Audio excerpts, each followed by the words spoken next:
பராபட்டாரிகையாக அனுகிரகிக்கக்கூடிய கருணாமூர்த்தியாக இருக்கா. இந்த சரித்திரமானது இன்னொரு சரித்திரமானது ஆச்சரியமாக நடந்த ஒரு சரித்திரம்.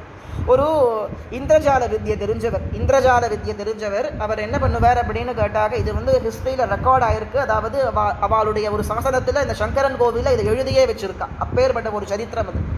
ஒரு இந்திரஜால வித்தை தெரிஞ்சவர், ஒரு உத்தியோகத்தில் நல்ல உத்தியோகத்தில் இருக்கார். அவருக்கு என்னன்னா அடுத்தவா கண் பார்வை, இந்திரஜாலம் சொன்னாக்க அடுத்தவா கண் பார்வையில் படாமல் பல காரியங்களை செய்யக்கூடியதான ஒரு வித்தியை அது.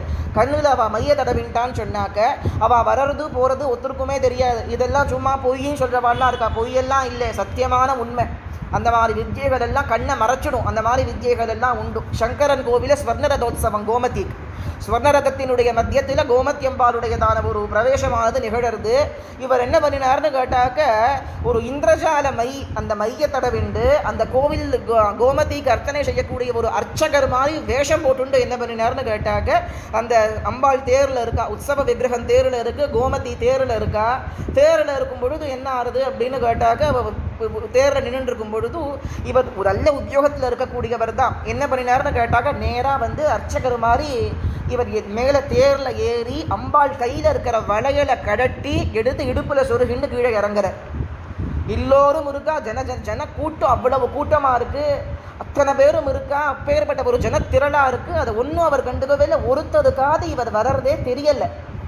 யாருக்குமே இவர் வர்றது தெரியல. எல்லோரும் என்னமோ நடக்கிறதுன்னு பார்த்துட்டு இருக்கா.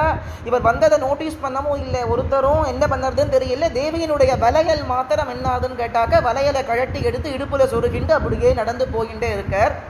திடீர்னு என்ன ஆச்சுன்னு கேட்டாக்க, எந்த அர்ச்சகர் மாதிரி வேஷம் போட்டுண்டு இவர் வந்தாரோ அந்த அர்ச்சகர் அம்பாள் சந்நிதிக்கு வெளியில அசந்து தூங்கின்னு இருக்கார். தன்னை அறியாமல் அவருக்கு தூக்கம் வந்துடுத்து. தூங்கின்னு இருக்கும் பொழுது ஒரு சின்ன பொண்ணு, 5 வயசு குழந்தை, அந்த குழந்தை ஓடி போய் கூப்பிடுறது, மாமா இங்கே வாங்கோ, இங்கே பாருங்கோ, என் நகையெல்லாம் அவன் திருடிண்டு போகிறான் பாருங்க. 5 வயசு குழந்தை.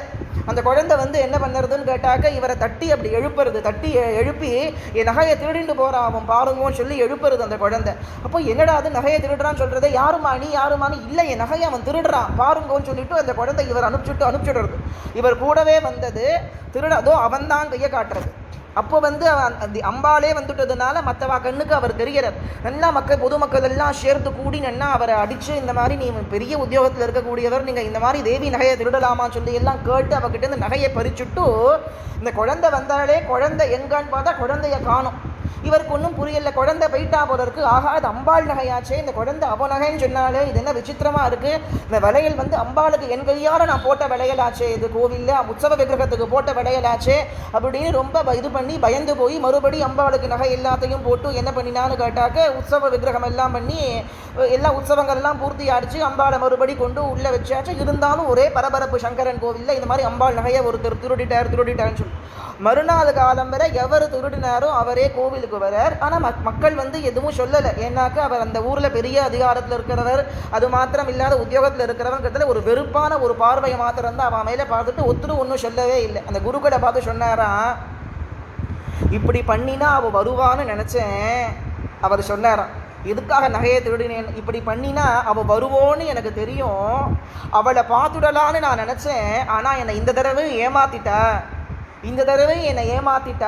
நகையை திருடிண்டு போனேன், உன்கிட்ட சொன்னவோ நீங்கள் என்ன பாக்கியம் பண்ணிருக்கள் தெரியாது, அவளை தொட்டு பூஜை பண்ணின அந்த பாக்கியமோ என்னமோ அந்த பராசக்தியான கோமதி உங்களுக்கு தரிசனம் கொடுத்துருக்கா, அவளை தரிசிக்கணுங்கிறதுக்காகவே இந்த மாபாதகத்தை நான் பண்ணினேன்.